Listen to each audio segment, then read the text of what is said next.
again, the zip tie in the bottom that holds the U-bolt up in place, make sure you put that from the underside up around so that this is flat and smooth. If that bump is up here, it can rub a hole in the bottom of your battery, so you don't want to do that. Then the 4 bolts that they supply, you put them in, you get them loosely tightened, center these 2 holes here up, tighten these up, and then tighten this up so that you have everything, that you have your clearance for your bolts to go in. Next thing you're going to do is you're going to take your box that we pre-assembled last time, the 2 rubber pucks here. I'm going to leave this open. We're not in a huge dusty area. We're not worried about water infiltration.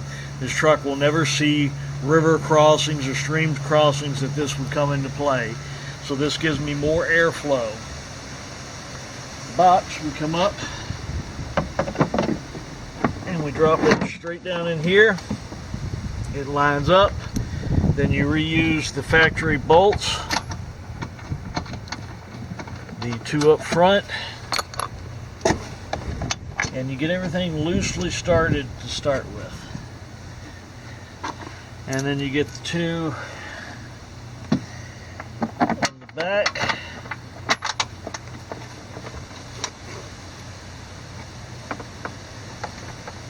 That is, if I can see where the hole is.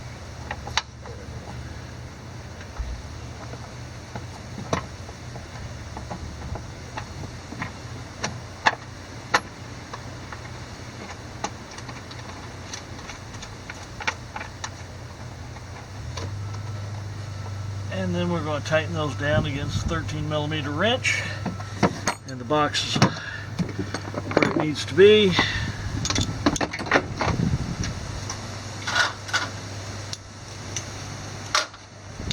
is where a nice extension comes in, except for that one's buried back there in that corner.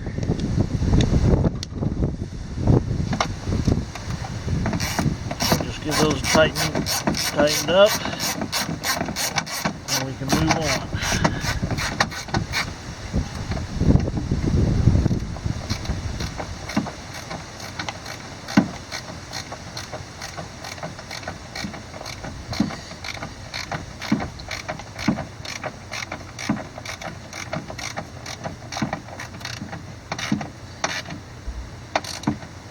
And you don't need to gorilla tighten these bolts.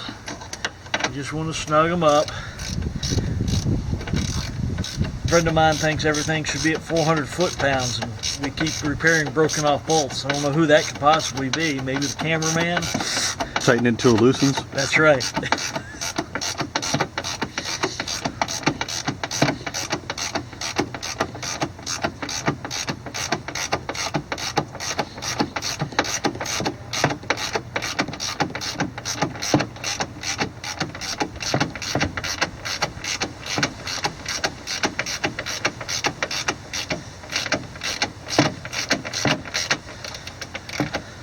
Nothing like a 4-foot-long bolt in a 1/2-inch hole.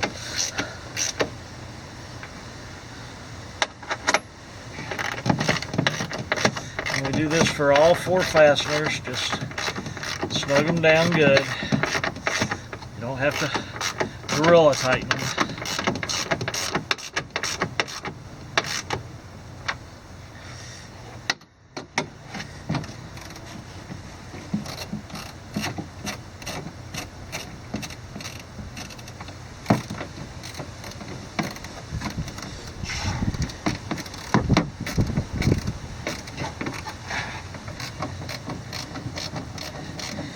And as we get everything tightened up, we will move on.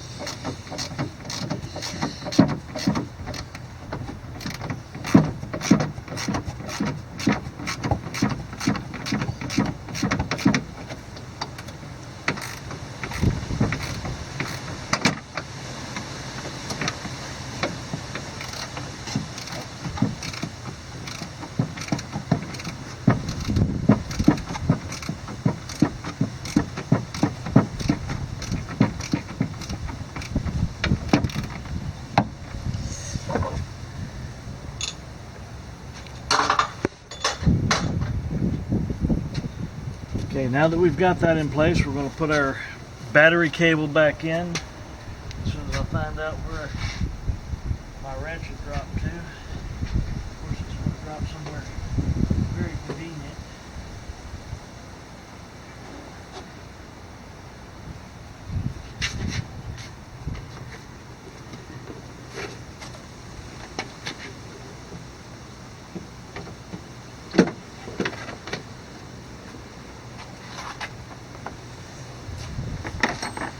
This is the point where you're going to put our negative battery cable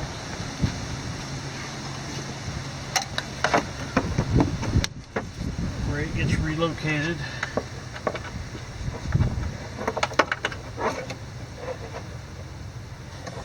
And we're going to take this little tab and we're going to get a pair of pliers and we're going to bend that flat.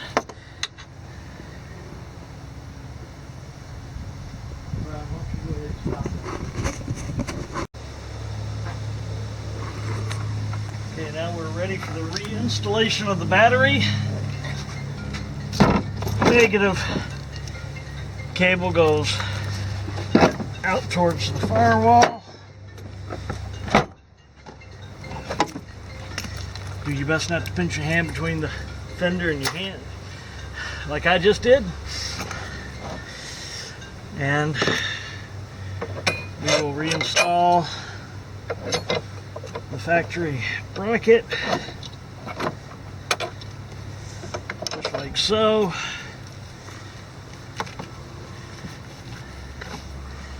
The negative we've got some work to do with here. Or I should say the positive. The negative goes on there. And Lord help you if you drop one of those nuts. You'll be fishing for the next 6 weeks.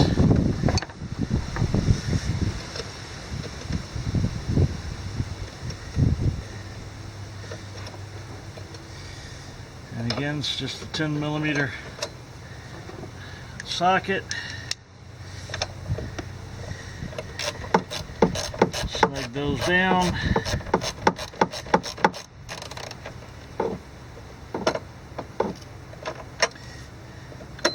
I'm going to try to keep them kind of even.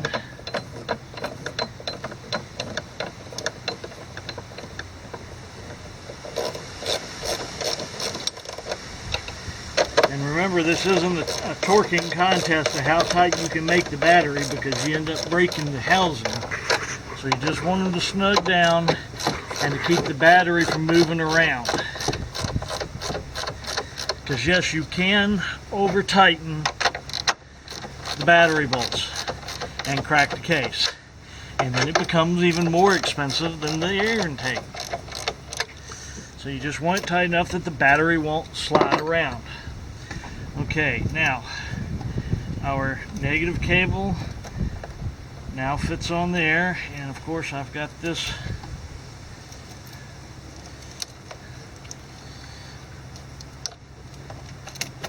turned around like that, so that fits, but we do not want to hook that up just yet. Now we turn our attention to the positive cable down here.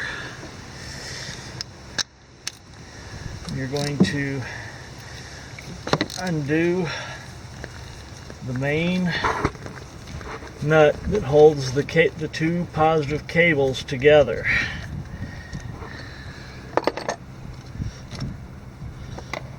Save that nut, you're going to need it for after a while. And then you take the two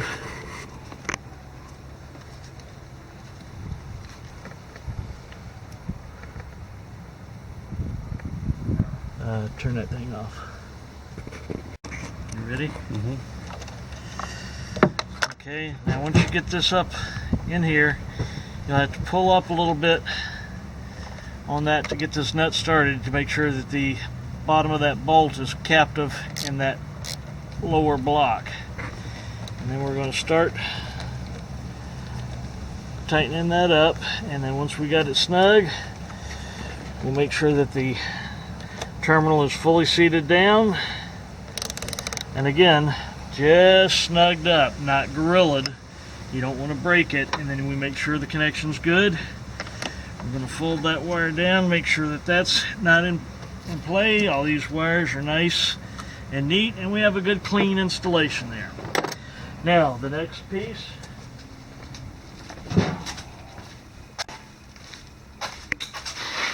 is going to be our main intake tube. We've got to get the mass air sensor off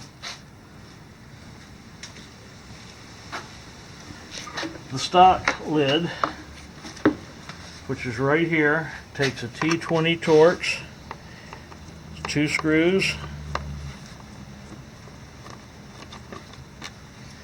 pull those off. You can put those to the side. The kit comes with new stainless steel screws. Be careful pulling this out, you don't want to damage it. And you can see the little element there and the sensor right there. The air passes over that and it picks up the amount of flow. So there is a front and back to this. You know, it only goes one way, and it's not that way. It goes this way. And what you want to make sure is that these sensors and that opening is the direction of the airflow. It's coming in over that and reading everything. So on your tube, again, you want to make sure that this is towards the filter like this, and you can see the screw holes line up. They've kind of made it where you can't put it in the wrong way. So even people like me can get it right. You got the gasket, the plastic spacer, and then your sensor. And then you get the screw started. And again, they provide nice stainless steel screws. It goes into the threaded inserts that are over molded in the plastic. So they do a good job with that.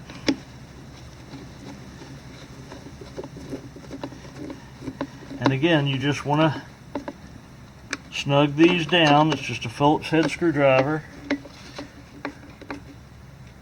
Snug them down, and now we're ready for installation out here.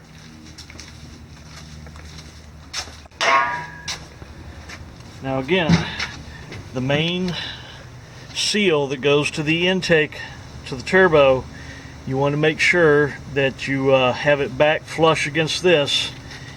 And I think we're going to change these clamps around some and put it so the screws are pointing at a more favorable installation angle.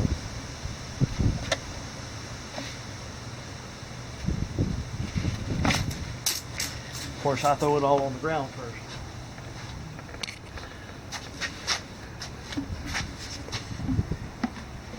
Where'd that other clamp go? Because it goes on the truck like this, and it's going to be the easiest way is to have the screws pointing out towards the front. So we are going to get them scooted up and around and into their grooves.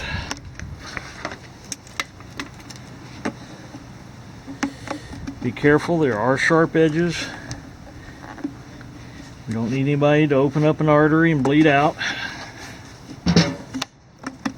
There. Now, for installation, it's just a matter of coming up here,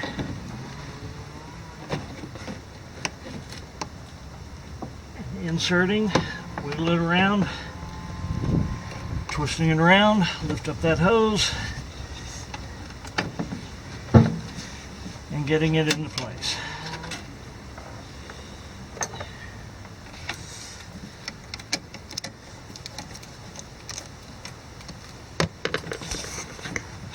And then here's where we're going to start scooting this rubber seal up and around and get it hooked on.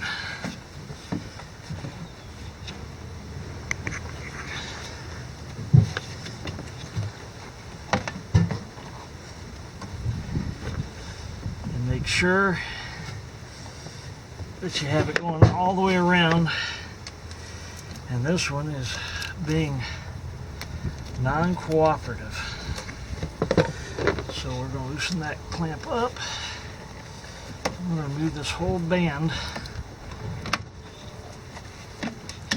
off of this so that we can get to this rubber strip.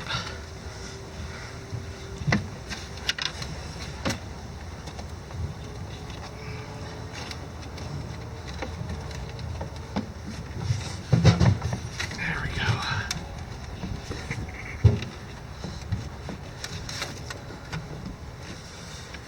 Now, the plastic pipe has a ridge on it.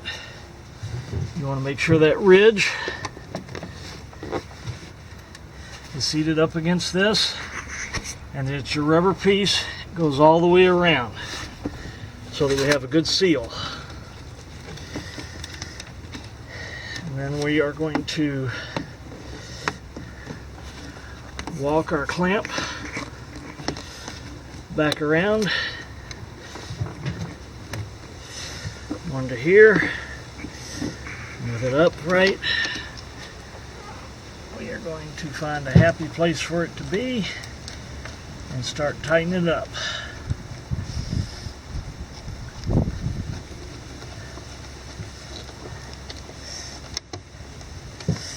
And you're going to then make a visual inspection, make sure that's all the way around, that that's good and secure.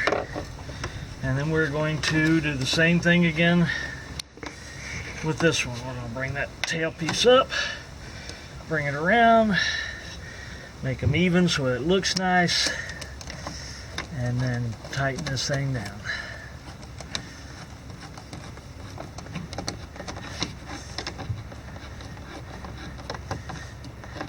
Now you don't want to tighten that so much that you deform the pipe. Take your finger, go all the way around, make sure the seal is correct, that it's up against the stops, and that you got a good seal. And that's all that is necessary for that.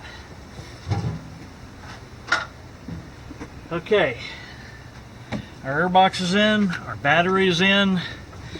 All that we have left to do is to install the actual filter, the inlet pipe, the cover, and our mass airflow sensor, and we will be wrapping this project up.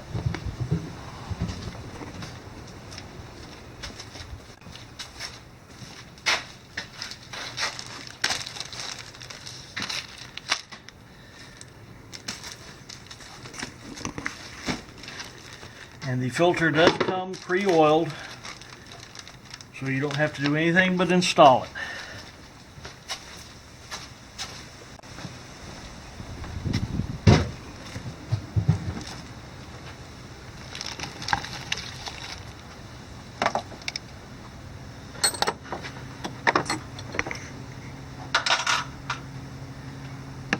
Now the inlet pipe simply comes in here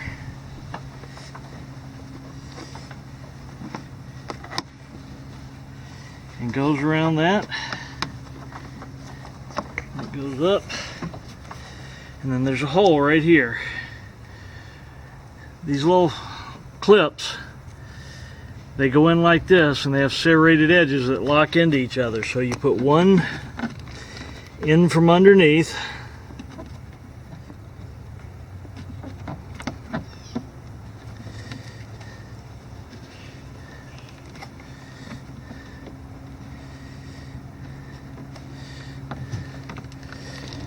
and then you put the other in, and you reverse the angle on it so that it snaps together, and then they lock in. And then this is where we take the stock push pin that I had put up here, and it goes in here. We've got to locate where that went. You have this little gasket. You have a groove right here. You just start walking that around.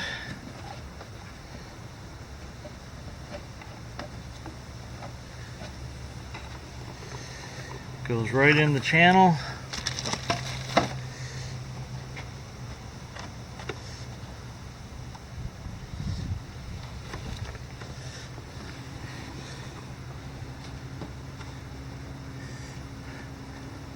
course, this one's going to need just a little bit of trimming.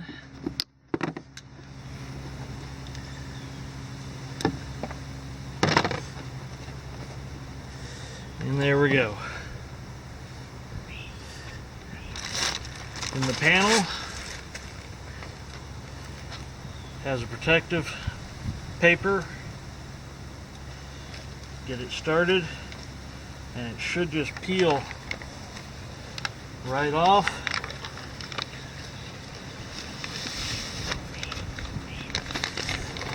And then the other side will do exactly the same thing.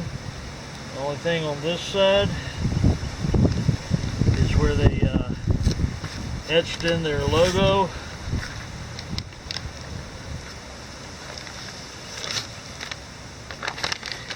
You have to peel each piece of that off. And if you're careful, you get just about all in one piece except for that little piece and that little piece. Okay. This only goes one way, like that. So that's ready. Be kind of silly to put that on and not have the filter on there. I was going to correct you. I was waiting to see where you were going. Filter just simply drops in, comes up, and goes right on that. And then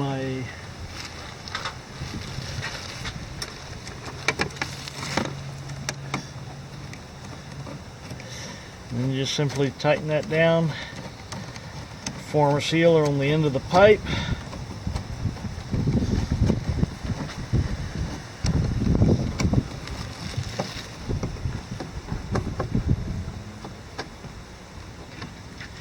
And the filter is installed.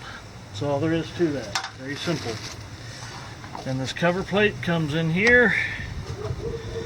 Got the S&B logo.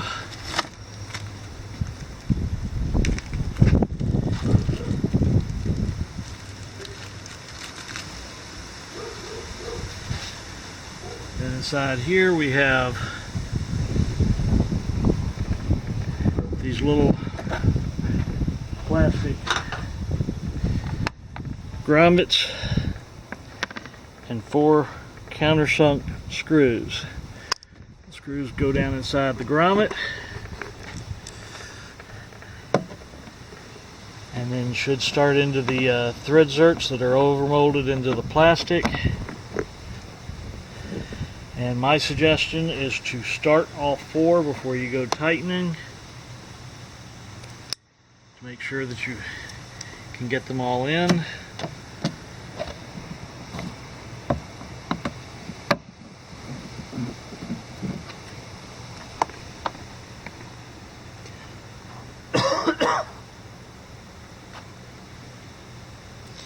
And the first time assembling these, you got to really press them in.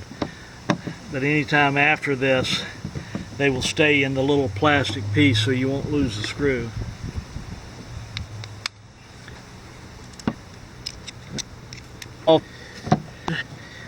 Once you have them all 4 started, we want to make sure that we've got the plastic cover so that it's touching on the wheel all the way around, and just give them a little bit of a snug down.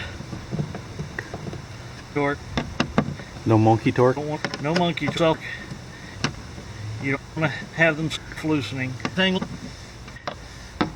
Alright, all that's left now is to hook up our